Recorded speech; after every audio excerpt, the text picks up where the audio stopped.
Les saluda Luis Elaña, estudiante de la Universidad Fermín Toro de la Cátedra de Derecho Canónico. Y en esta oportunidad hablaremos sobre la dimensión jurídica del pueblo de Dios y la ley eclesiástica. Según la Lumen Gentium, el pueblo de Dios nace por la voluntad del mismo Dios de santificar y salvar a los hombres, no aisladamente, sino constituyendo un pueblo. Este pueblo, que es la Iglesia, se conocerá como un instrumento de salvación y de fe, al mismo tiempo, pueblo, comunidad y sociedad.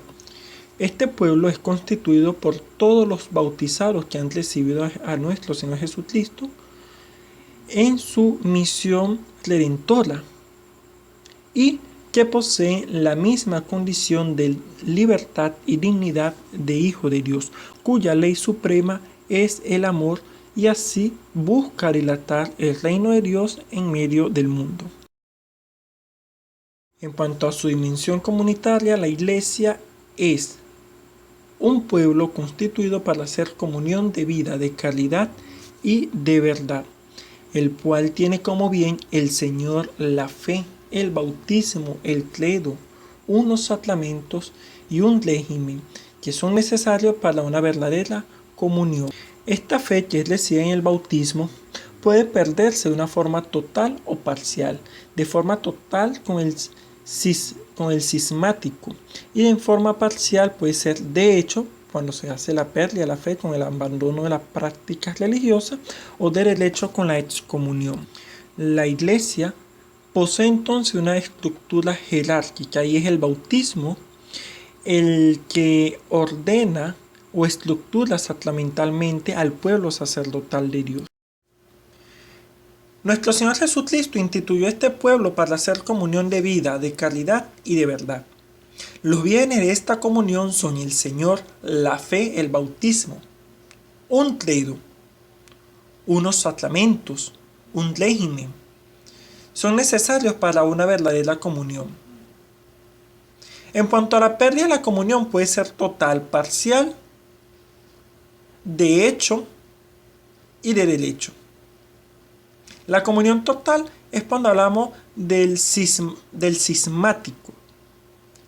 En la pérdida de la comunión parcial encontramos entonces la de hecho, que es cuando se pierde la fe y se abandona la práctica religiosa, y la de derecho, que se refiere a la excomunión. Entonces vemos que la Iglesia es una sociedad jerárquica, un pueblo jerárquicamente estructurado, organizado. Y esta estructura orgánica de la Iglesia la podemos encontrar a través de los sacramentos y de la palabra, que son factores que dan estructura o cuerpo a la Iglesia, ya que a través de la palabra se plasma la voluntad fundacional del mismo Jesucristo. Este carácter sacramental da el poder para realizar determinadas acciones de relevancia eclesial. El bautismo entonces lo comprendemos como aquel sacramento por el cual esa persona se vuelve hijo de Dios y se convierte en un nuevo miembro de la Iglesia. El bautismo es el fundamento del principio de unidad e igualdad de los miembros del pueblo de Dios. Por otra parte, la confirmación confiere la misión de dar testimonio externo de la fe, mientras que el orden sagrado o el orden sacerdotal da el ministerio pastoral y la dispensación de los misterios de Dios. Quienes cumplen este ministerio son dispensadores de la única oblación que perfeccionó para siempre a los santos. El matrimonio genera un vínculo en los casados que se asemeja a la unión de Cristo con la Iglesia y busca santificar en su estado nuevas generaciones de hijos para el pueblo de Dios, que es la Iglesia.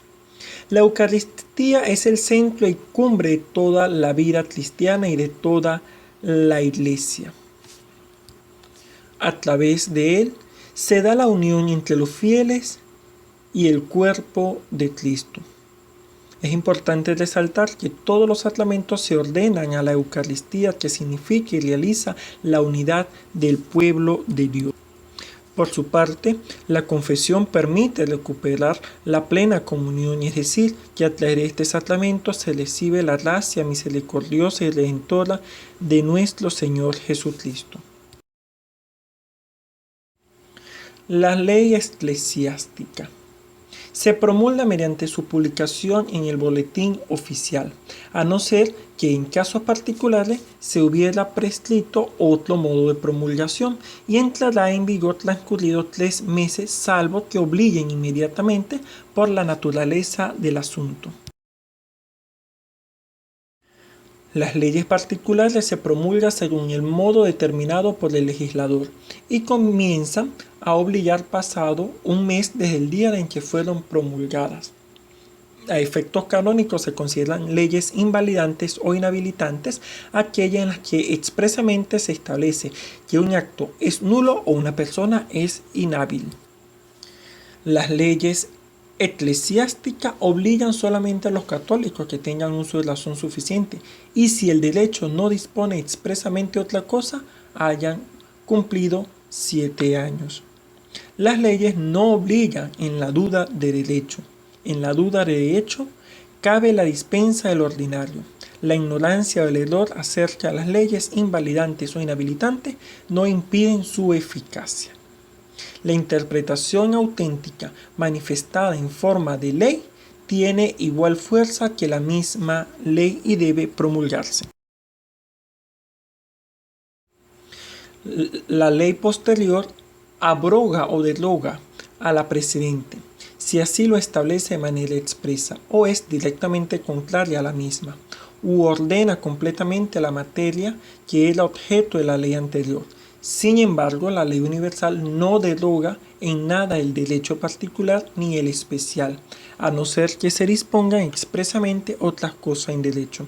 Muchas gracias por su atención y nos vemos en otra oportunidad.